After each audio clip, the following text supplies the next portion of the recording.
Yeah, I was wondering if it's still. No, it is. I just wanted to like get Yeah. I think the audio's not working, so. All right, checking in. So they are. I'm already doing. All right, we good? We get after it? Let's see what happens. Everybody who's tuning in online, if somebody in the chat can let me know that they can hear me.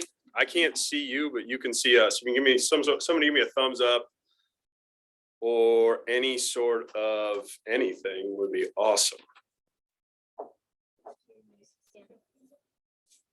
Yes, we can hear. We can. All right. Karen, Jeff, Carlos, Sean. Thank you. Thanks, everybody.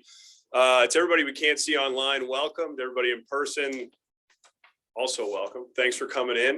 If you're online, we do, I guess it's cocktail hour at Mathias right now. So pretty cool. Pretty awesome start to our first of a number of presentations on New York State cannabis licensing series. We've got an awesome panel with us today. Thanks everybody for joining. Obviously, today marks the last day of the first year of the MRTA being passed. Tomorrow is the first anniversary. So while it took a little bit of delay on our parts, I think it actually comes at a really good time. So goals of this event, honestly, we've talked in the abstract about the MRTA, about cannabis licensing in New York State, about what it's going to take to become a part of the legal industry. And while there's still a lot that needs to be known, what we think we can do is we can help people interested in kind of preparing applications and doing those things that, you know, we foresee Cannabis Control Board, Office of Cannabis Management looking for. So early steps, and we'll obviously focus in as we get more regulations, but you know, the goal today is really to focus in on the stuff that you can do right now if you want to be a part of the industry, if you're looking for a license. In our experience, a lot of potential cannabis entrepreneurs that we've spoken with over the past 12 months specifically contact us. They don't really know what to do and where to start. And, you know, our goal is to drill down on two of those specific topics today, staffing and security, as well as the legal considerations stemming therefrom. So we can hopefully give people a leg up, and we can feature some of our awesome partners here. And on that specific note, I'm going to introduce our panelist. Or I'm going to give you a quick preview. So we're discussing our title for today. It's not on the screen, but for everybody who registered, it's establishing staffing teams and preparing business security plans with legal considerations. We're going to see quite a bit of interplay between staffing and security. Hence why we have Lauren and Mario here with us. And basically the overall theme, and I may be stealing somebody's line. So Lauren and Mario, if you guys get mad at me, I guess we'll take it up after the presentation, but the personnel your cannabis business employs directly impacts how you operate a secure and safe business, and how you will be able to demonstrate ongoing compliance to state regulators, whether in the application phase or post-licensing. And somebody can't hear me, but hopefully everybody else can, at least in this room. And I thought I did a much better job describing what I just did, but I guess not. So what are we doing? Who's our panelists? We've got down at the end, my colleague, Tom Hughes, co-leader of the cannabis practice team at Mathias, along with Ryan Stearns, who's in the back of the room here. We've got Mario Rodriguez. Oh, excuse me. Mario's right here. Excuse me. Mario Rodriguez, president of Forseti Protection Group, and the one and only Lauren Lewis, partner at Staff Buffalo. A little bit about Lauren first. Lauren wrote this, and I'm sure it's underplaying everything that she did. So, you know, again, Lauren Lewis is a partner at Staff Buffalo and HR Buffalo, a local women-owned business. Staff Buffalo provides full-service professional staffing, while HR Buffalo provides human resources consulting for small to medium businesses that do not have an internal human resources function. Lauren has a background in sales and combines this with her love of working with people, her passion for Western New York, and being able to work closely with many businesses and professionals in the Western New York community. Among the many industries that they work within, Staff Buffalo and HR Buffalo have been working with cannabis businesses locally to help with their staffing and HR needs! Exclamation point.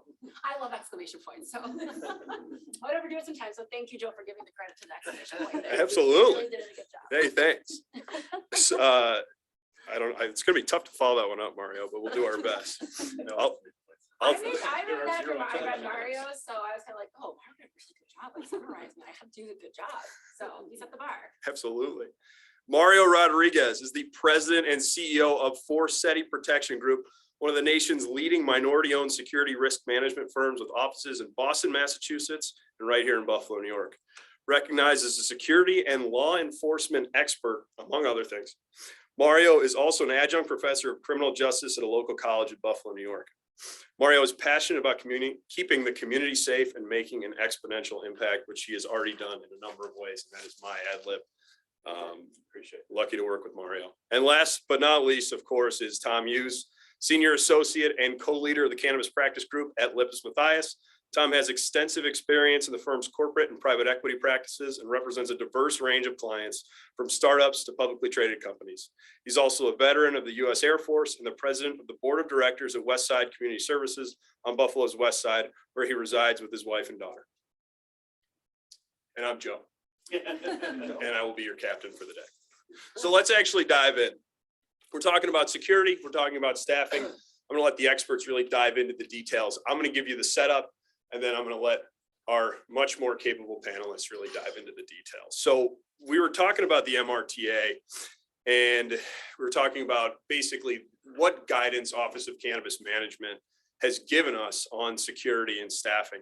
And so, Tom, I'm going to kick it over to you. If you could talk about how security and staffing are incorporated into the new cannabis laws in New York, as well as what we've seen thus far in, whether it's the regulations related to conditional adult use retail or any application materials or anything else where you want to pull from. Sure.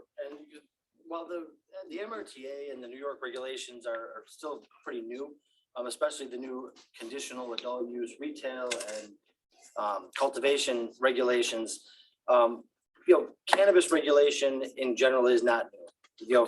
Many other states have been through this. So when the MRTA was passed, our cannabis team kind of dove in and did a pretty deep dive in some of the other states' regulations and kind of into the minutia of the requirements that would be put upon licensees and applicants in general.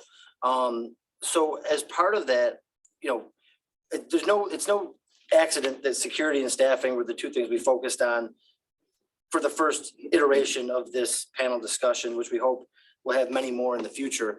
Security and staffing are crucial to any applicant to get right and to get ahead of before they start the process. And the MRTA's guidance, while not incredibly specific, it showed that security and staffing, just like every other state's regulations, are going to be front and center and need to be thought about before anyone even considers putting forth a license application. More recently, we did find in the state's release of the kind of adult use, the conditional adult use cannabis cultivation regulations, specifically, they're going to have, even though they've kind of forced through the, they've, expedited the conditional application process, those people are going to have to submit full site security plans within 30 days of, of the application. So I think I'll leave kind of the exact discussion of how you get there to the experts right here. But if you're not thinking about a site security plan, if you're not thinking about the impact on your neighbor, or where you're going to be located and how that factors in, you need to get ahead of it, sooner than later and start really thinking about what the requirements are going to be from a, thinking about video cameras, thinking about fencing, thinking about physical security, but also inventory security and internal security within the building as far as the seed to sale inventory management process is concerned. Can I piggyback on that really quickly?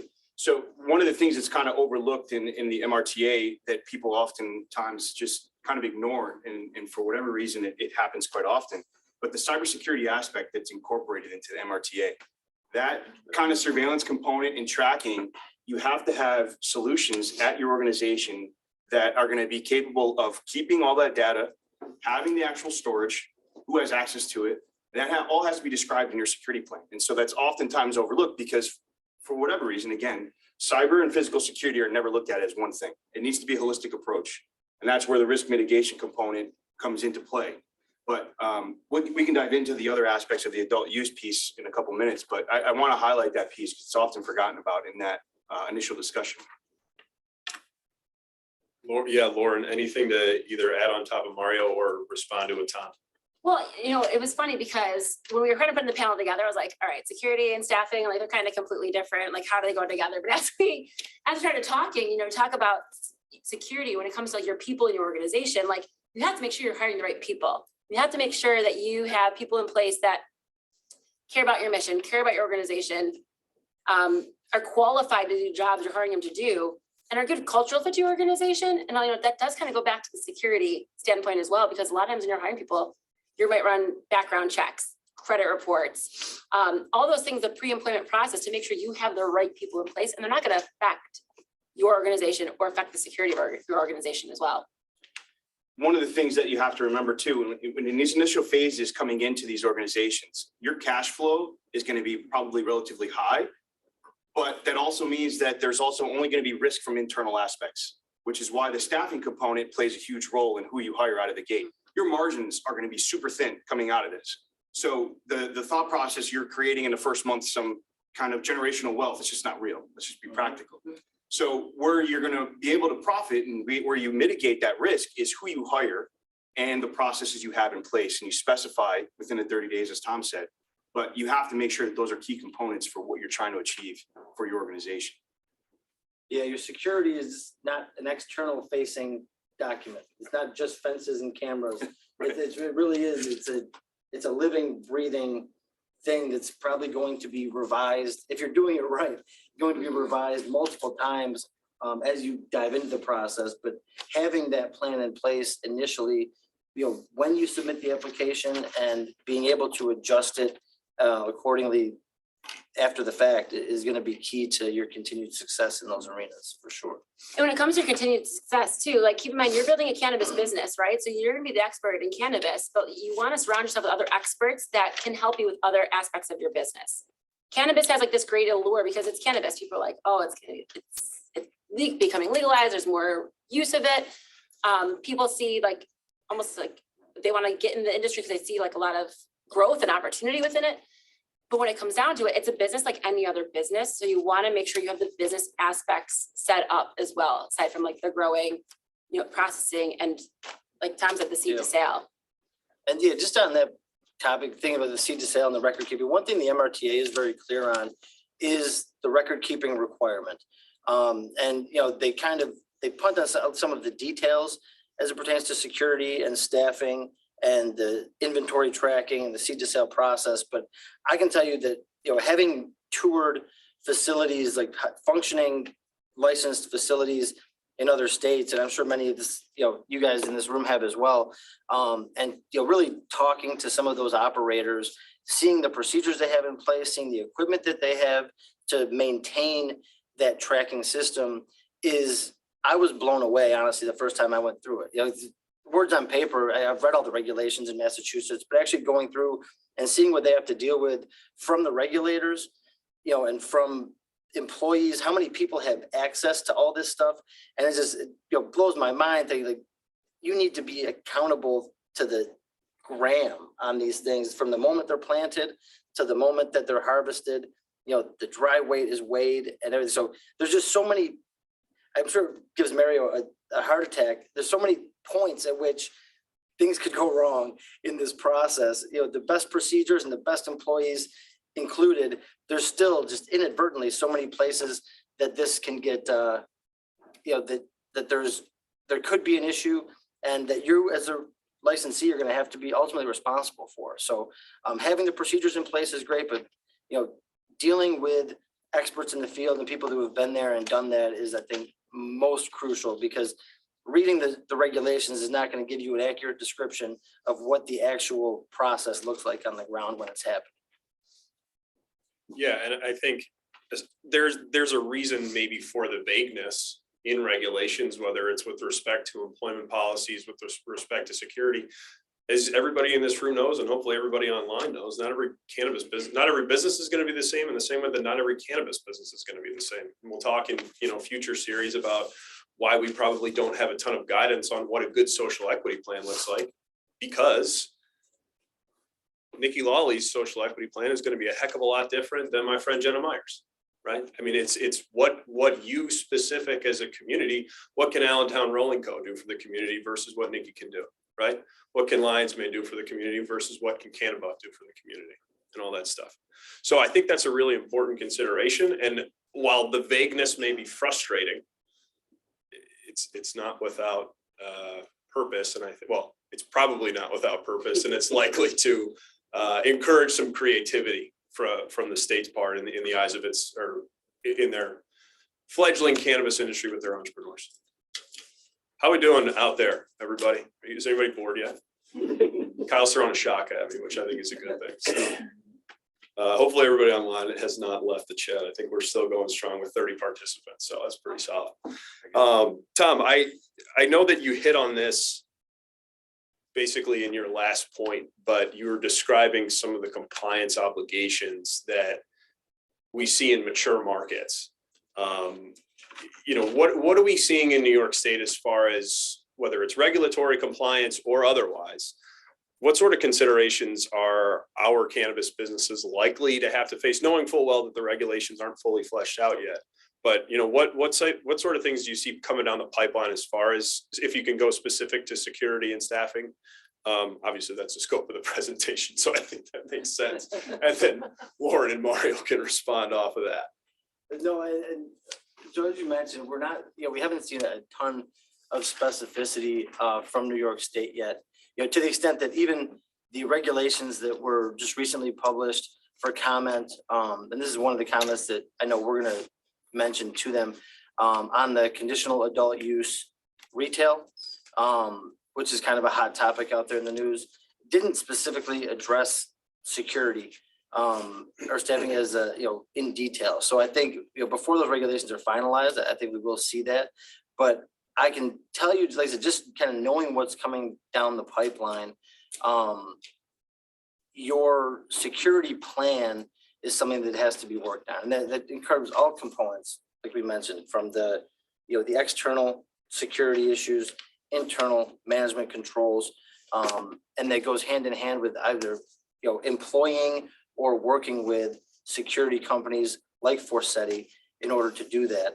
And you know, so we'll keep you abreast of those regulations specifically, but you know, I don't have tons of, you know, I can't sit here and read the regs to you because unfortunately they don't address them yet. It was a trick question. I think he handled it well, but I mean, I don't know. I mean, to highlight that though, from the standpoint that we come in at for security level, I think especially for New York, it's important that you look at states like specifically Massachusetts and California, who were probably emulating the closest with our regulations.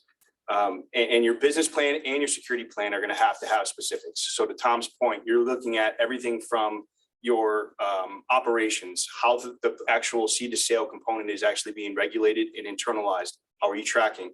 Then going into theft prevention, talking about those aspects, even going as far as a termination, right? It's these things are not discussed, and I'll let Lauren highlight this on her end from the staffing level, but that's often kind of ignored. After you put your plans together with policies for even something like the passwords and settings on the actual camera systems or the safe itself and the numbers, who has access, how often are you changing them? That's going to be regulated. That compliance is already in Massachusetts. That's going to be a component that's brought over. And so you have to be prepared to have that documentation, have your senior level executives, whether it's the manager, operator, whatever, break down the chain, have that communication, be prepared to change, and then have that documentation internally so that you can make sure you stay in compliance. The last thing you want to do is be on anyone's from the state's radar. That's just the point of everything you're doing. Out of sight, out of mind. You don't want any corrective actions. As soon as you have a corrective action, you're stuck. Now they're going to be constantly coming back and looking for something and having more reoccurring inspections than you probably even want. And that's where the pain points come into play. But that's where, again, your policy and documents, you train your staff on that. That's one piece that's forgotten about. This is not a document you put together, you hand it to your team and like, okay, sign off on it. We're good. We met our regulations. That's not the case. They will be quizzed on it. The inspection will come around. They'll ask these folks what they know about certain aspects of the policies, procedures. They don't know them, you're going to be in a lot of trouble. Yeah, they do. They don't hesitate to pop in. Not at all.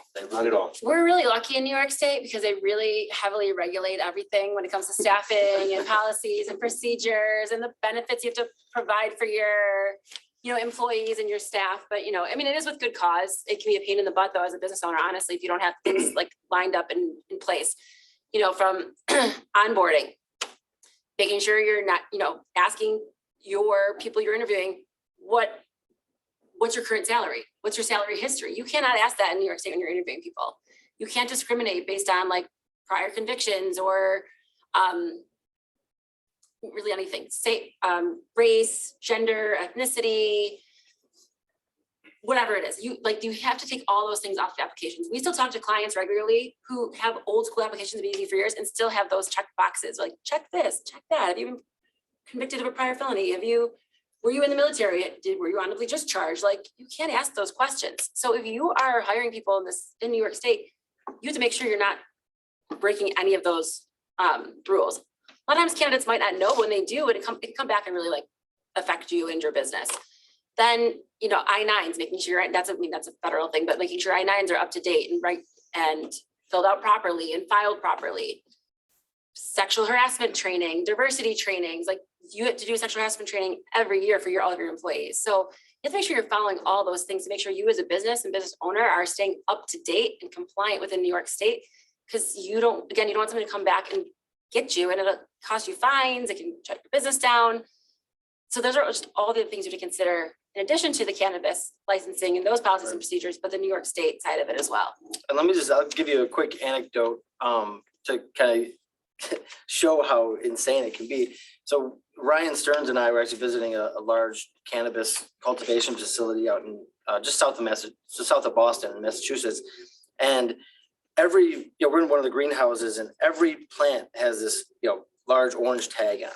I've turned that they're 48 cents a piece, it turns out. And the second that thing's planted, that tag goes on and it goes all the way until it's harvested, it's tracked. And the owner of the company that we were walking around with had this like giant wand. It almost looked like a fountain, like a spray wand that you would water the plants with. And he showed us how it works. And what happened was it reads all these tags. It just goes over the plant and reads and reports back on every single tag and where it should be and if it's the right plant.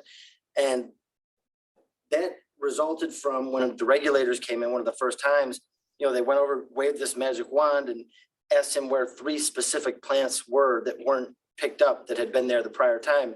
He said he had ordered this thing on Amazon before they even left the building. So there's little tricks that, and I think that's why talking to operators in legacy markets like that and utilizing the resources from folks who have worked with those people as you go into that process or go forward is huge, because there's so many little tips and tricks that can save you one of those letters or save you one of those dings or an extra visit from the compliance officer, from the CCB or from the OCM. Just do like something little like that you're not even thinking about, but there's a lot of shortcuts and hopefully ways you can prevent those difficult learning experiences or use other people's learning experiences for your own benefit. Yeah, and I think the last thing to add on to that point, the compliance point, is what we are seeing in at least the early applications or the regulations related to these conditional applications is that OCM is looking for a written document, right? Mario is a great multiple documents. Yeah, I mean, it was specific to these categories, whether it's a hiring plan and how you want to integrate certain social equity hires or who you're going to hire from and how you're going to give back to your community, who you're going to staff your business with. Same thing with security. I mean, I know that, in New Jersey, I believe they're looking, Mario, correct me if I'm wrong, I think it's a 10-page security plan, minimum, right? So, I mean, that's not going to be clip art. Or do clip art jokes still play? With this crowd. With this crowd, yeah, all right. Keep having, still happy hour, right? But I think we see a lot of folks that give us a call and ask about licensing. It's not the fact that you're unable to fill out an application. It's, do you know what's actually a part of that application? That security plan is going to be a bear for anybody who's never considered security. And I have to believe that, we have a lot of staff and professionals in the audience, and as well as Lauren, our expert up here. Hiring for your culture is something we're going to talk about. And I think that You know, the narrative that you can tell on your application, we've got our marketing guys as well, sorry guys. The narrative that you can tell on your application is really what's going to set you apart. I mean, we understand that as far as we can tell, this is going to be an incredibly competitive application process. Not only do you have to have your ducks in a row, the checklist in your packet obviously shows you what some of those ducks will be, but it's also the narrative about who is your security team.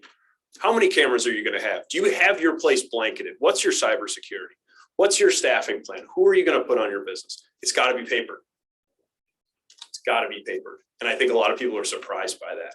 So, surprise, paper it. All righty. Shifting gears a little bit, but not really, because we're still talking about this. We've spoken a little bit, and I think I just may have ruined the transition that I was trying to nail, but relying on the people you have. This is a critical component of security, safety, staffing. Mario, you made this point earlier, but I think this is one of my favorite points that I've stolen from Mario every time I talk security with potential license applicants about internal threats versus external threats and the timing of those internal threats and how that can affect your business. I think I've probably ruined the point at this point, but Mario says it much better than I do, and this is his area of expertise. So hopefully I teed that up okay. Yeah, no, it's good. Yeah, again, there's internal and external threats that are going to be coming and facing the cannabis market. You can read anything you want today, whatever article, whatever news outlet, and there's something about cannabis and the risk that come along with that. I read something earlier today that was talking about all the cash that's on hand, and they're begging for banking solutions to come into play. It's like you can wish and hope and all that other stuff. You have to operate within the confines of what's in front of you. Start understanding that and accept what is, and put the plans in place to be prepared for that. So with regards to the adult use component, like if you look at, I put my notes together for section 13 of that, it talks about the specifics of what Tom highlighted earlier today, the locks, the doors, the mechanisms that you're going to need, right? So you have to have an understanding that that's a layered approach, right? The analogy I like to make when we're talking about security, to make it as basic as possible, is even just coming in the building today, you have to check in at the front gate, right, and sign in. Well, that's a layered approach. You're having a layered aspect to try to get to the center hub of whatever is that main focus. And in this case, it'll be your cultivation center or retail center. Those external pieces are put into place specifically so that you have delays or at least stopping that threat at that external point. When you start going for internal, most of the internal aspects are going to be reactionary. Your security cameras do not stop anything. It's just facts. Cameras in our world are ubiquitous now. They're just everywhere. They don't stop anything. They don't deter anything. So you have to put other things into place that are actually preventing and mitigating your risk components involved in your operations. So that includes having security design and layouts, your ingress and egress, making sure that your architects, or in our case, security design plans, working with the architect, will have that flow to the shop so that you can make sure that they can't just come in and run directly out the door, right? If you have a small barrier or a little bit of a curve to the entrance and whatever the case may be, some of us are not going to have that luxury. You're going into a retail space that's already existing, right? So you have to work in within the confines of that. That's where, again, having those trusted partners at your side to have that dialogue to mitigate internal, external, it's absolutely key. So this is where I really saw the correlation between staffing and security when Mario talks about the internal and external facets of security. So internal, like it's your people. You want to make sure you have the right people in place that are not going to be a threat to your business. So what can you do to help you identify those right people? Well, you can't just hire your friend, someone off the street who wants to get into cannabis. Maybe they smoked a lot of weed growing up. They like getting high. Like that's great. Like you have a passion for it one way or another, but like it comes down to it. It's still a business like any other business. So you have to hire the right people. You have to make sure whatever the job is, they are qualified to do the job. You have to make sure they're a good cultural fit in your organization. So they're going to fit with your company. They're going to fit with your mission, your goals, your values, and really be there to help support you as you grow your business in this industry. So you can do background checks, and like I mentioned earlier, background checks, credit checks to make sure you're hiring people who don't have any terrible track record against them and are going to be a good fit for your business. It's like any business and hiring practice really across any other industry. Like cannabis when it comes down to it, it's an industry and a business like any other business out there. So that's why you have to make sure you take these proper precautions to make sure you have the right people in place who are not going to be a threat to your business. And I'm sure the Thanks recruiting team can talk more about like the recruiting aspect of it, really working with a lot of like the large cannabis organizations. But I think sure they probably do a lot of that to make sure the right people are in place. Really quickly before I let Tom chime in. I'm good. All right. But to expand on that even further, when you're talking about these internal components and these people, you know, you have standards where the training aspect has to be made sure that you're keeping your team safe, right? It's important. There's pieces to that include OSHA, right? It's often forgotten about, but the slip and fall aspect in the cultivation center is going to be key. What do you have on your floor? There are experts in the actual slip and fall space that prevent cultivation centers from having slip and fall floors, right? And having all that kind of done for you.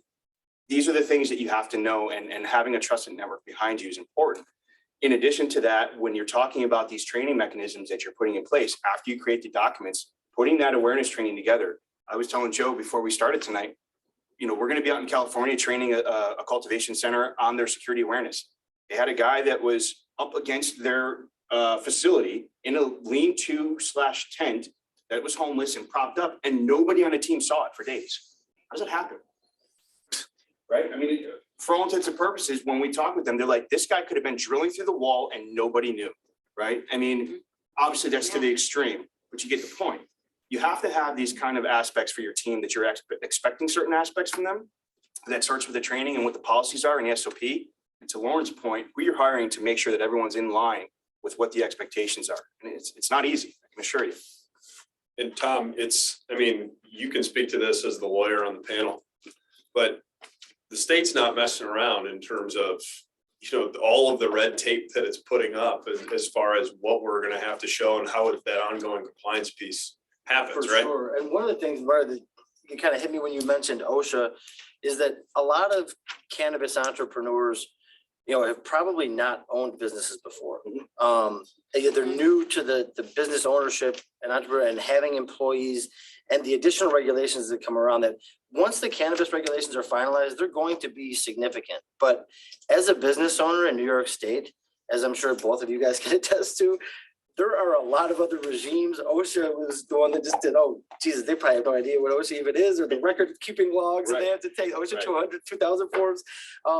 So I think that, you know, as someone who's, not only are you going to have to deal with, you know, some partners in the cannabis arena to understand the cannabis regulations as they pertain to you, but especially in New York State, but anywhere, there are a lot of other regimes, whether they be employment related or safety related, that you're going to have to be aware of and to tackle at the same time you're tackling these onerous, you know, tracking seed to sale regulations.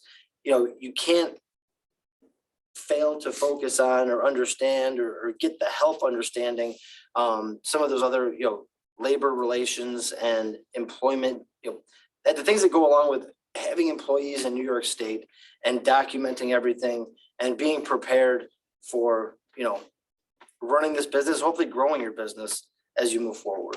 And things change really fast in New York State and change regularly with what their policies and procedures are and what their requirements are. So staying on top of it can get to be a lot. And honestly, sometimes you're almost like doing things retroactively a little bit. You're like, oh, shoot, I didn't know that. Like now I have to get my business up to speed with what that regulation is, or what that policy is.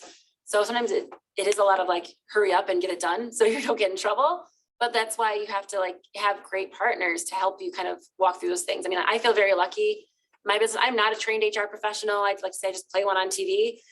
Just happen to own like recruiting and HR company, but like I have like fantastic HR professionals around me that keep me on my toes too as a business owner for what needs to be done for our employees and making sure our business is up to date and, you know, we're following all regulations and procedures. You know, for example, one of the things like it comes with like a non-exempt for exempt employees and how much you have to pay them if they're hourly versus salary, and if they're salary, that you have to, what is it, for their non-exempt, it'd be $50,000 salary. So like that's a pretty high salary. Like sometimes you think you can pay someone, $40,000 a year, $45,000 a year. Well, yeah, yep. And then it comes down to the overtime factor. And if you are not paying someone that $50,000 a year, and maybe you're just paying them standard, like, yeah, you're working 4 hours a week. What if they come back to you and say, I actually worked 80 hours that week? Like, oh shit, you're in trouble. You owe them overtime. And you have to like retroactively pay them then. So, excuse my language too, by the way. I But just wanted to say, I was so glad I'm not the first one to swear.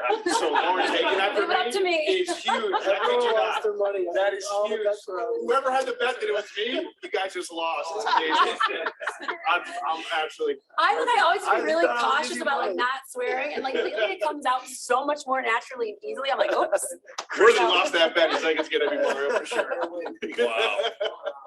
The floodgates have opened. We're the cool cannabis panel discussion. If anything else, that's what this Why shows. did you dress cool tonight? So I started swearing a little bit. I wanted to dress cool So tonight. I told Mario, I was like, I'm gonna dress cool. Guys, by the way, it's playing, not only is it playing well in the room, it's playing incredibly well in the Zoom chat. So shout out to Patrick and Darian for excusing the swear words. I don't know, we may have to pump it up. We're gonna have to close the door. I might get in trouble. So as long as I don't get fired, we'll keep this rolling. Just to put a kind of an end point on that last series of comments, I think especially in cannabis, right? I mean, it's obnoxious, but we still don't have regular regs. We have regs for one category of license that was literally made up, right? We were waiting for OCM regs on conditional cultivation, conditional processing, and then they uploaded some regs and it was retail. And I walked into Christian's office and I called Tom and Ryan. I remember talking to Ryan and it was like, wait, these are retail regs? There's no bill for a conditional adult use retail reg. And then if you look at conditional adult use retail, there's 35 different requirements. After you get in the door as an eligible applicant, there's 35 things that you have to show, at least in this first rendition of regs, for the application. Yikes. And so we got a couple of copies here if anyone wants. Yeah, we've got quite a few. But I think the overall point with it is you have to be nimble, right? If you're going to be a New York State cannabis, adult use cannabis licensee, or even hopeful applicant, you're going to have to kind of roll with the punches. We were given an initial timeline, but it was for home grow regs. And we still don't have those. They were published today, I believe. I think I was told, Jeff, right? They're published today. I wish I knew. Yeah, I think somebody told me they were published in the state register today, which starts home grow regs, public comment period ended January 18th. The conditional adult use retail regs were published today, starting 60-day comment period on those. But you look at conditional adult use cultivation, conditional adult use processing, we don't have regs, we just have random guidance documents and FAQs. Because they need to get the conditional market up and running, at least in terms of cultivation process, right? So be nimble, living, breathing documents, living, breathing people who can help you with those documents, right? Sorry, this isn't attorney advertising, this is educational only. But yeah, be ready to go and be ready for this stuff to change on the drop of a hat.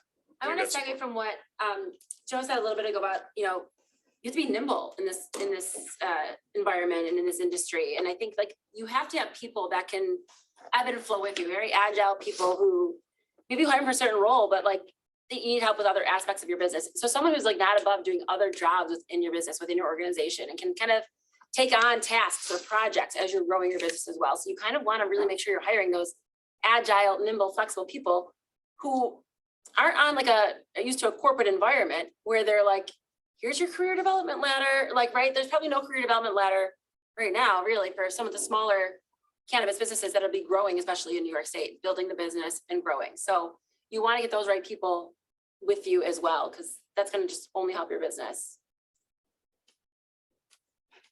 Cool. I was about to, Lauren, you segued perfectly. I was Okay. just going to ask you about hiring for your culture, but it sounds like you just kind of hit that point. Do you have anything else you want to add on top of it? No, I think like we talked about it the past couple of points or past couple times I've talked, really was just figure out what your culture is, figure out who you want around you, figure out those good people you want around you who are going to, again, be driven towards your mission, your organization, help you grow it. You're going to need help. Like you don't be in it alone, and lean on other people within the industry, other partners in the ancillary businesses, and make sure you hire those people that are mission focused with you and see it as a business, not just as like a really cool, exciting opportunity. The way we like, sorry. I was gonna say, the way we like to phrase it in our organization when we talk with prospective clients or clients, it's, you have to have a trusted partner who shares your same vision and your same passion for what you're trying to achieve. That's any relationship. If you really want to do business the right way, that's just what you need to have. So as you're going through the process, don't just bring aboard somebody that you've known for 20 years, or it's their friend from 15 years ago that maybe bounced at a nightclub 17 years ago, right? It just doesn't work, right? There's people that know this space, they know it well. Give them an opportunity to earn your business, earn your trust, and earn a relationship with you and your team. And if you have that, I can assure you, you will have success in this space, regardless of what the state does at their level. So. And one thing to think about with staffing is, you know, the MRTA and New York has been very focused on the social equity component of this process and this industry. And, you know, not everybody who's looking to become a licensed cannabis entrepreneur fits into that social equity category. The staffing component and your management development plan, your employee development plan is a phenomenal way for someone who may not be a social equity applicant to promote that social equity and diversity in their organization, and to really accentuate that in your application. You can't change who you are, you can't change where you got your money from, you can't change who you're in business with, but that's one component where you can really kind of bridge that gap and fill that void that might be in your, you know, the ownership part of your application. But you could show through that in your community development plan, you know, how you and your organization are going to promote the social equity that this bill was, you know, put forth to promote. I think you really made a great point about your employee development plan too. I mean, no matter what size your organization is, so many people want to know if there's room for development, professional development opportunities within the company, room for growth, room to, you know, maybe try something new. And so if you can show that, you're going to attract good people to your organization too. I think that's really important, is how you're attracting people to your organization. What can you offer them? And a lot of candidates in this market, they want to know what you can offer them. They want to know what type of culture you have. They want to know what their opportunities are, what their growth plan can be there, what benefits you offer, what kind of environment, and do you offer a hybrid schedule? Are you flexible with hours? Dress code? Are you doing fun things on, you know, happy hours on a Friday? Fun lunches, like whatever it is, people want to know what that is for you. And, you know, you don't have to do all those things, but at least you have some of them. You're going to attract the right people to your organization. And I think, as someone who's fielded a lot of phone calls about the adult use market over the past 12 months, I already know I hope, well, half the people in the audience already heard this punchline, but there are a lot of people who are passionate about cannabis. If you think you're unique, and I don't mean this in a mean way, if you think you are unique because you are passionate about and or love cannabis, you're not alone. There's probably 55 million of you. A lot of them live in this state. A lot of them want to open up a business in this state. Sheer passion for cannabis does not qualify you to work at a dispensary as a trimmer in a manufacturing operation with a processor. Massachusetts has a massive badging process that our friends at banks like to handhold people through, which is not going to be addressed during our short presentation today. But it's a significant amount of time that you have to spend to even qualify to work in the industry. So passion aside, pony up, get your training, get your badging. We don't know if there's going to be a badging process in New York. We know that it's a pain in the butt in Massachusetts. We have people who can help you with that badging if it does arise. That said, passion can get you in, but it's going to take all of these other things to allow you to be successful in the eyes of the state, because in the end, this statute does two things for the state, right? Two goals of the MRTA. Can I call on somebody in the audience who's read our blogs? Anybody? Two goals of the MRTA. Tax revenue and social equity, right? Help those communities disproportionately impacted by cannabis enforcement and make up for the $5 billion in deficit the state was in large part due to COVID, right? This is a tax bill. This is a social equity bill. If you can show you're going to be a successful business and you're going to give back to those communities, you're what the state wants. You got to be a successful business though, right? Because in the end, tax rate. Cool. All right. Real Let's quick before we yeah. go on, but to expand on that, just one last little piece, just understand to Joe's point, there's so many different ways you can get into the business or be a part of this cannabis movement and ending the prohibition here in New York State and what that entails. So just because you might be, really passionate about it, doesn't mean you necessarily need to own a retail shop, right? There's other pieces you can do. Again, I'm in security, it's often forgotten about, so I always like to talk about that piece. not anymore. But yeah, well, but there's even transportation and, there's transportation pieces and it's an extremely important piece to what goes on. So, if you have a grow facility in Niagara Falls, well, how are you getting it to downtown Buffalo, right? So just don't forget about employees out that. to Niagara Falls. Right, To work at your facility. right. So there's a lot more to it than just, the fancy, shiny, retail centers or cultivation. There's other pieces to it. So if you really are passionate about it, you can find a niche and make it your own in this industry. So For sure.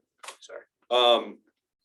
Going to conclude, I think we've hit almost every point. Tom, I've got an end point for you. If you're ready, just in terms of, We'll go to Q&A if I'm not. we're going to Q&A after Tom Hughes really brings it home for everybody. But Tom, talked a lot of security, a lot of staffing. We've heard all of it. What can our hopeful applicants do as far as risk prevention, minimizing state audits, minimizing liability right now? And what do you see them or these folks doing post licensing to make sure that the involvement with the state is as minimal as possible? And I know you've hit on this Is this previously. what I'm supposed to say? Call your local attorney? No. Get the checklist now, sign the retainer. No, do your homework. Do your homework and be over prepared is really the answer. It's to, go talk, reach out to people. We've found that, through various people that we've worked with, but just reaching out to people, everyone can find people on social media. The cannabis industry is incredibly unique. And I think a lot of the people in this room are probably interested in it because of that unique nature, that people are just a little bit cooler and more friendly in this industry than the average industry. Don't be afraid to reach out to someone and ask a question. Like I said, I'm thinking about, moving forward with the New York license application process and retail. I see you have 3, very established businesses in Massachusetts or in, California. Can I pick your brain or ask a couple of questions? Do you have 20 minutes for a phone call? Or God forbid, if you're going to be out visiting somewhere, reach out to people in advance to do so. Out in Colorado, utilize your contacts here to make contacts there and learn from the people that have gone through it. Is probably, because they might tell you you're nuts. They might tell you you're nuts and they might scare you off. And maybe that's the best thing. If you're going to be scared off, get scared off now. Don't get scared off, after you spend 20 grand. But listen, do your homework, be ready and understand. And hopefully, you're doing the right thing by being on here. Let's just talk to people that have been through it. Don't try to go read the regulations in detail and figure it all out by yourself. That's not going to do you much good unless you're into that. I'm not even into that, and I have to do it. I can never be a lawyer. Yeah, no, it's so that would be my, initially step 1 is to do your homework, make connections, and understand what you're getting into. Step 2 is really to understand and internalize those regulations, to document those the procedures, as we've talked about, ad nauseum up here, and to have the backbone that you need to succeed. And then step 3 is really just to follow through and the nimbleness we talked about, to react to changes in the regulations, to react to changes in your organization as you see things come up. You may not think you need a certain policy, and then whoop, something happens, and guess what? It'd be nice to have a written policy about that for the future in case it happens again. We see that every day. So I think, just the 3 steps I can see, the 3 presidents are just, that's the best way I can describe it, I guess. Awesome. Final thoughts from the panel. Tom, I feel like that's your final thought unless you have anything. That was my to add. final thought. Nailed it. I ran out. Lauren. Oh, man, that was off here. Yeah, that's hard. Sorry. No, I just think I just like to hit home. It's a business like any other business in any other industry, right? So again, it's making sure you have the right partners, the right people in place. You're your policies and procedures done. And you're gonna be successful that way. Lean on experts because you don't know everything. You don't expect you to know everything. And if you have questions, ask them, find someone who's an expert and just ask those questions, find out as much information as you can so that you are successful and set up to be successful as a business owner. You notice that Mario and I are matching? We planned this. We did. Right, His we suit's, talked his about suit's a this. lot better, but Mario was like, what are you gonna wear? Five years ago, I had a presentation that someone asked me that I was presenting with, and ever since then, every presentation I do, we always talk about it with the panel. So yeah, we planned everything ahead of time. pro tip. Yeah, pro tip. So my last thought, I'll leave you with a slogan that we have copyrighted, so you can't steal it. But no, but seriously, we are coming out with a component that we talk about that is innovation over intimidation. What cannabis prohibition has done and what New York State has highlighted is that it has negatively impacted Black and brown communities at a higher level. And there's an opportunity now as we move into these new markets and strategies that you can incorporate innovation and have facilities that are, whether they're cultivation or dispensaries, that are open, they're welcoming, and yet they can be the most secure places around. You don't have to be locked into any kind of program or operation standpoint for certain cameras or anything. That's at least the luxury you have by the vagueness that this paperwork is providing. There are opportunities that you can go and put prevention mechanisms in place. You can incorporate AI technology that is not, facial recognition, but you at least have those pieces to add that layered approach from exterior to interior. You can have ballistic levels if you get to that point in your, approach, and you can have all these things phased in over time. But I encourage you to incorporate technology and those pieces into your organization. You can reduce the fencing aspect even with the sonar components of cameras and what they're able to do. It's all available. It's not much more expensive, if anything at all, compared to what cameras already cost. So all that is available. You just have to talk to the right folks and get your strategies in place. So. And fences are fucking expensive too. They are. There we go. That was worse than mine. Dropping F-bombs To now. point out, I'm the only person that didn't swear this whole It's thing on. amazing. The fact that Lauren beat Tom to the punch is one of the most amazing. My things guys I've on my ever seen. team are gonna be like through the roof. I can't believe you didn't swear, dude. We got it all out in the office before we got here. It was a wild practice. I've got a few questions on. I'm gonna grab my beer for the Q&A session. Sure. Don't let, yeah, here we go. Now we're officially devolving. This is the transition.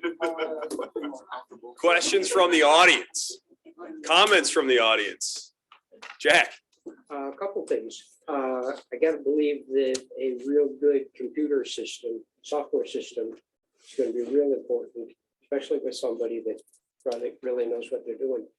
But I've also read that there's an awful lot of stores, especially the retail stores, that have been robbed over the last few years. Mhm. What's being done with regard to that? Because, you got banking problems and stuff like that. Can you tell us what you've run into? Yeah, so Just for everybody online, sorry. Jack, again, I thought you did a great job enunciating, but on the off chance that the people online didn't hear it, the question is, the first part of the question was software, requirements for operating in the security aspect of that, as well as due to the recent kind of string of robberies we're seeing at dispensaries, what sort of steps can be taken? Did I do a decent job summarizing that? Your question was much better. I just want to make sure everybody can hear it. Thanks. So the reality is that you see and highlight all these risks that come along with that. It's majority cash on hand, and all the things that are happening with the break-ins, especially in Oakland, California, some of these other places, right? There is no strategy that's being offered by any of these cannabis management organizations for any state with compliance. After you've already gotten up and running, they're not offering any solutions. So what I would say is, and what we've talked about with some of these clients with, you have to start using innovation in those pieces, right? So something like security film. Think about it as the case for your iPhone, right? The glass cover and protection. You're putting that over the glass to delay entry. There's another product that we actually use and incorporate. It's called Defense Light. That prevents you from getting in, prevents smash and grab components. If you're going to the technology piece, if they can't get into a certain area, or if you're keeping that computer software either on-site in an office, it's locked, it's under key, and then those upgrades to the actual mechanisms, right? These are phased approaches you have to go into. The reality that you're going to come in and say you're going to spend all this money up front, it's just not practical. You have to put a phased approach to your security plan that just once you meet compliance and you put it into place, does not mean you're done. The modern threat continues to change and evolve. We continue to see that. That means you have to start continuing to evolve your solutions and your mitigation strategies with it. So just because you're up and running, you're not done. It has to be a constant evaluation, whether that's annually, semi-annually. That's something you as an organization have to determine what best, but that's what I would encourage you to do. And we may see, you know, security audits from the state baked into the regs, so that it may be, that may say, you know, every quarter or every, yeah, so that's just something that, you know, your friendly neighborhood cannabis attorneys will be watching out for. Other audience questions? Guy in the hair. This one from Mario. Okay. He said something earlier that helped with saying that I didn't really kind of think of, and we have a couple clients building brand new sites, right? The ingress egress, how you design the facility to better affect security, right? So how often, if any, are you getting calls at that stage with the architect with how we build this thing to be most effective? Question for everybody is with respect to ingress and egress in a facility, how often is someone like Mario from a security component getting calls like in the design process, right? Christian, is that? Yeah. Yeah, Christian Lovelace with the question, by the way, for everybody on the internet, look him up. We've had a couple calls, but not as many as you would expect. The most recent was out of Massachusetts with a client that is going and they're trying to retrofit a complete open old factory, and it's completely outdated. The windows are all broken and shattered in those pieces. So they're trying to figure out how they can do that, how they can mitigate that risk. They sent their architectural plans, and what they were doing was they were applying for, and I don't remember what license it was at this point, but they were applying for a specific license that they had to incorporate certain aspects into the security plan before they can actually get the license. And so we had to dive into that aspect from their architect. We got the layout. Think of it as your fire escape plans that you find on the wall. We can take those and incorporate them, and then we come up with those design plans looking at it. Now, again, if you're looking at the whole holistic approach, what's the environment around the building as well, right? You have to take in crime data, statistics. All that plays a factor, right? How far is it from the local schools? Obviously, certain components, depending on what state you're in, are going to require certain aspects. So all these little pieces play into that. When you go into the actual design itself, it really depends on what layered approach you want to put into that and what the budget is, quite honestly. You can get creative and inventive. There's ballistic walls that look exactly like what we see now, and they're ballistic. You want that in your entryway so that you have to walk into that and funnel through for your staff, right? There's glass that you can incorporate exactly how we have the aesthetics here, and you can have all ballistic, you know, and all you're doing is hanging it off of, you know, a couple metal pieces that are hanging off the wall, and it looks like it's a glass partition that you would find in an office. So it's really just budget wise, but it's having the conversation first and educating, which is our responsibility. Lauren, got one for you. Cool. Online from Jeff Lindsley. HR question / payroll. How do you pay your employees and pay taxes? Most payroll companies will not deal with cannabis companies. Any thoughts on that? Yeah, that's a great question. You have to find the right one. I mean, do your research. I don't know if like the Banks team can know with payroll company, because we don't have that issue here yet. There's certain payroll companies that like WURK is specific to the industry. There's some other ones that are coming online, but yeah, you have to be specific, because if you mess that up, you're going to be not compliant. And yeah. And that's something like everyone in New York State's gonna have to like figure out. I mean, for our company, because we don't sell cannabis, like we're an ancillary business. But we had, you know, cannabis on our website saying that we work in that industry from a staffing and HR standpoint. I can't remember if it was Stripe or Square, but it was one of those two services. We were using them, but barely. They did an audit of our website and said, we will not work with you anymore. Yeah. And we're like, well, we do not sell cannabis. Like we're providing a service. Just because it's on our website, they close our account. So we were like, all right, well, moving on. So sometimes you live, you learn, but yeah, especially when it comes to your payroll, that's a great question. But like Jenna said, like Worked is great payroll company that's gonna help you with your within the cannabis industry. Yeah, it's just, again, having the right resources at your Mhm. fingertips, having that network around you, surrounding yourself with the right people that have answers. And if they don't Yep. have the answer, they're willing to go and find it for you, right? Yep. And that's just, again, that's relationships in business too, so. Exactly. Staying on a hiring question temporarily from Karen Thompson. And I think Karen, I'm going to paraphrase this, and if I get it wrong, yell at me in the chat, or you can call my office line and we can talk about it later. So I apologize. I'm just going to paraphrase this to make sure. So what about, as I understand this question, it's, what if we don't have the financial ability to hire someone permanently from the get-go? What are some solutions to staffing your early stage cannabis company that aren't necessarily, a permanent hire, whether it's using, reaching out to a staffing agency or looking to brand ambassadors is another thing that Karen mentions here. Any thoughts from Lauren and anybody else who could comment on that? I think a lot of it, you can hire like temporary staff and hire temp until like perm is a good option to kind of get people in the door and start getting them hired. The good thing about that is it does cover your workers' comp expense or unemployment insurance, which you might not have the capabilities to pay for that. But you're also going to pay like a little bit of a fee because the company that you're using to do that is going to charge you because they cover it then. So that's an option. I always think 1099 is a great option as well, because then you can kind of pay them for what they bring into the business and what they do and their results. So that's another option as well. But you need people who are comfortable with that type of structure. So again, it's going back to finding the right people who are comfortable with, taking a risk with you and your business and being comfortable with like not having a standard W-2. Sure.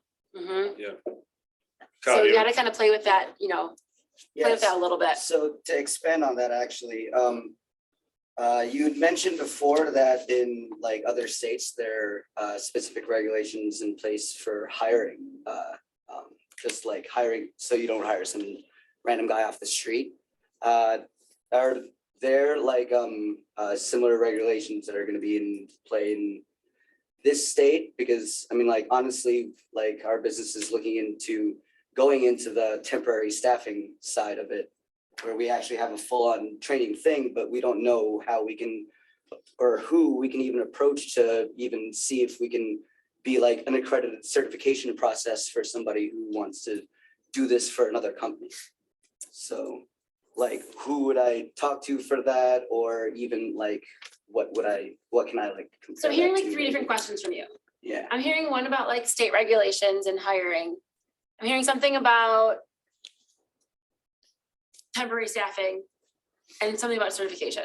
Yeah. So like, yeah, sorry, I'm not like That's okay. summarizing well. No, But, you're fine. I just want to make sure I answer the questions properly. Because pretty much we're trying to do the temporary staffing Mhm. thing, but I mean, like, the whole thing is, at least within our company, we have a whole certification process before somebody is actually Mhm. able to do any work for us, Yeah, to which we've found a lot of businesses and companies are actually interested in Mhm. being able to put that process in and have people vet it out for them. Yep. But like, as of right now, I'm just some guy that owns some company that happens to certify people under our company standards. Like, how can we like, at least even like if there are current regulations on like, oh, you need to pass like a background check, you need to have like these specific things, like how can we like integrate that? Or so I think they're really just services you offer. So not every company has to provide a background check or has to do a background check for their employees. It's really up to the company to make that decision. There are services that you can provide to the organization, like, but you like we do background checks, but we like kind of white label them through another, like a background check organization. So it looks like they're going through HR Buffalo, but there's actually a background check company that's running it and processing it for us. So that's something like you could look into. I think if that's something you wanted to do, we got to find, again, it's finding the right partners that can help you with that process and procedures. Your question around like policies and procedures with hiring, I think what I was saying in New York State, there's certain things you can ask in an interview, and there's certain things you cannot ask. There's certain things you should put on an application. There's certain things you should not put on an application. So, the example I used earlier was salary. You cannot ask anyone about their salary history when you're interviewing them. It might be a great opportunity to say, like, figure out what you can pay them, what you should be paying them, but you can't ask it. Okay. You gotta do like some market research, and there's a lot of like benefits companies out there that can help provide you with benchmarking surveys to tell you like what salary ranges are. Oh, kind of I see. good in the Okay, market. because I just, I thought it was something like comparable to like owning a pistol in New York State, where there's like a lot of different things you have to do before you're even considered, able to shop around for a pistol. Same thing would, I was just wondering if there's the same thing for working within the cannabis business or becoming a processor, cultivator, distributor. We don't know. That's the Yeah, problem. that's We've something seen it in other states. Go ahead. To my knowledge, and correct me if I'm wrong, but there's not a pre-certification process that's sanctioned by the state necessarily to enter into the industry. There's background, like things that you want to do as an organization, but to my knowledge, there's not specific requirements, specific certifications that are required in order to work within the industry. So it's really just up to the company and what Yep. they would consider. And that could be part of your application too, right? Insane. Yeah, Christian. Yeah, I know that's a piece too, it's not uncommon, right? The social equity piece, training, there's public-private kind of concepts coming up where it's a new state, it's a new industry, right? How do we give back to the community to teach them the education? And that's part of the application. This is what we're gonna do for education, get people, quasi-certified, but that's a piece I think is a valuable, thing to include as an aspect to your policies, your social equity policies. And what. To expand on that again, there's organizations that are doing these other things in other states already. You have places in Oregon, you have places in Utah. There's organizations that are really pushing that component of education, training certain aspects for certain jobs. Lean on those organizations and ask them what they're doing or follow suit. You're not reinventing the wheel here, right? By any means. So, we're just trying to get it right as a state, it seems like, which is why there's always, the delays and pushback and whatever have you. But, from that standpoint, there's plenty of places to go and look for those kinds of things. You follow their guidelines, make them your own in some way. And it certainly gives you an opportunity to be successful. You're not going in blind, And just a point of clarification, Kyle, you said you were just some guy. You're a rolling magician, my friend. You're not just some guy. Just wanted to clarify. Just wanted to clarify. I'm gonna kill the comment or the question period. We're just gonna go through what we have here and then we'll call it a day. We'll just networking around here. If people want to stick around and hang out. I have a couple really easy ones from Wendy Francis. Will recording be available through email? We are recording it. So our hope is that as long as the recording worked, you will be able to watch this as many times as you want. Karen Thompson asks a number of Karen Thompson asks a number of great questions about specific to her business. Karen, I'm hoping we can connect offline. Karen, wherever you are, let's connect offline and speak, because I think that's something, it'll be better served offline. Mario, the regs aren't clear on fencing yet, so we don't know what we'll need, but does your security panelist also provide fencing? We don't. We don't do those kinds of things. So with regards to any of the specs or regulations of what's required, anything from the vaults to the safes, the cameras themselves, what we do is we come in as the consultant and we'll help you design and get that layout or recommend a certain component. For example, again, the Massachusetts license I was mentioning before with that center and cultivation, what they were doing. We took that spec work. We use an app that we have for innovation again, because that's what we like to do in our team. We took that and we literally did not have to go on site. We brought that up through our app and we were able to actually look at what we have as far as options for cameras within the budget that they're trying to meet. You have anything from companies like Genetech who offer the software for cameras. And you have other companies that I can't remember, but our team is working with, what's the guys with the T in California? I forget what the name is. I just went out. Yeah, I don't remember the name, but anyways, there's cameras that are a little bit less expensive, right? And they're, roughly $150, $200. Well, if you're doing a 30,000 square foot space that every inch has to be covered, you need to know what iris you're going to have that's going to be able to cover that span. And so what we do and what we did, we took that layout and we were able to actually go based on the specs of what the manufacturer has, upload it and look at how far the iris will scan. Will it cover how far? Well, now I know for that, room like this, maybe I only need 8 cameras instead of 15 because they don't meet the, specs and regulations of what other ones do. So those are the things that we do. We'll offer the recommendations for the fence. Again, yeah, maybe New York requires it, but if you have a piece where, you know, you have infrared and those technology and AI components in the cameras outside, there's another layer that adds to that. You might not actually need the fence depending on what the specs are around you and, you know, where your warehouse is or whatever have you. So we just had a random conversation recently. A woman stopped us when we were out and about, and she was going for processing as an armed security guard for the Seneca Nation in their hemp field and their hemp cultivation center. She wanted to know how much she was going to get paid. And I was like, I have no idea. I don't know what Senecas do. I don't know how much they're going to pay. I have no clue. But, you know, that conversation is something that you need to know going into those pieces. And the Senecas have been doing this for many, many years now, and they're not dumb. They know what they're doing. So they have another guideline and aspect. Again, it's a different avenue because it's hemp, but it's still the same ballpark. Right. So again, you're not reinventing anything here. You're just following some of the other pieces of what people are doing successfully. So for sure. Joe, I've got a fence guy too. Tom's got a fence guy. Got a fence guy. 2 questions on the same topic. What can you tell us about the regs that were released today or recently regarding new rules or information on the topic of retail cannabis sales pertaining to the application process? I believe you said it had about 30 to 35 points of interest. So I can take that one on. That is the conditional, I gotta get this right. Conditional adult use retail regulations were published in the state register, I believe, either yesterday or today. That is opening up the public comment period. So that's there's 35 specific pieces that are, yeah, Tom's got them, I got them here too. 35 specific line items for what to be expected on the application. That's available on Cannabis Control Board's board meetings tab on cannabis.ny.gov. Last question of the day, and then we'll get back to it. Jeff asked this twice, which I appreciate. Jeff, one more question, because I ignored it the first time. Should we pull down the Massachusetts or California application and start to work on that as a template? Once New York comes out with the specifics, we can just cut and paste, or is this a waste of time? Tom Hughes. You know, that's better than doing nothing. But I think realistically, give us a call and let's talk about it first. You know, not plugging, but because there are intricacies, there are differences that, you know, we can't predict the future, but we can read regulations. And there are definitely going to be some specific components that will be unique and different in New York State.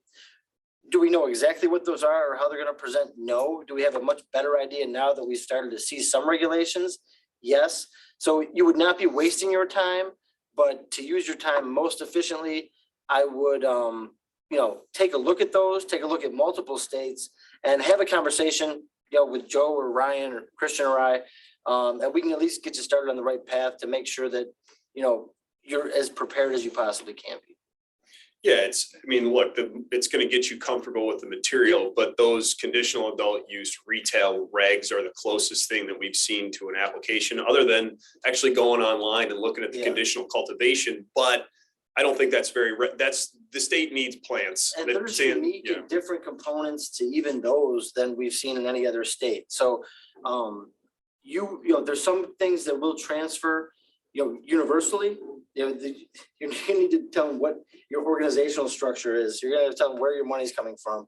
But there's a lot of things, especially in New York with the social equity component, that your application is going to be much better if you focus on some of those things, which aren't necessarily involved or nearly as crucial in some of the other state applications. So you may appropriate your time incorrectly if you go directly off of another state's application process or regulation. Serene, what did I do wrong? We have contact information that everybody can see. Do we not have? I don't have it to post, You but don't there have it to will be a post. thank you and there will be directly emailed to everybody within a few days. Okay. Yes. So if you guys need us, I will put our contact information in the chat for everybody on Zoom so we can solve that. For everybody in the room, now that we're actually like interacting with other human beings, I think we all have business cards. So let's get out of our COVID mentalities, do a little networking if you can, or if you guys just want their contact information, go ask for their cell phone and run away because the elevators are right there. Thanks so much for your time. Thanks for listening in. Thanks everybody online. Hopefully we got something out of it. And by the way, this is part 1. Part 2 coming up. Real estate, zoning, environmental, featuring our very own Ryan Stearns and a few other panelists who we are working on right now. We're shooting for beginning of May on that one. So date to be determined. We'll follow up with information. Come hang out again. Thanks, guys. Thanks so much, guys. Thank you.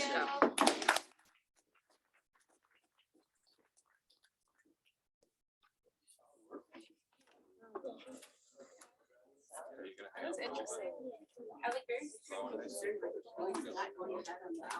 Yeah. Then eventually put it down, I was like, I love the fox.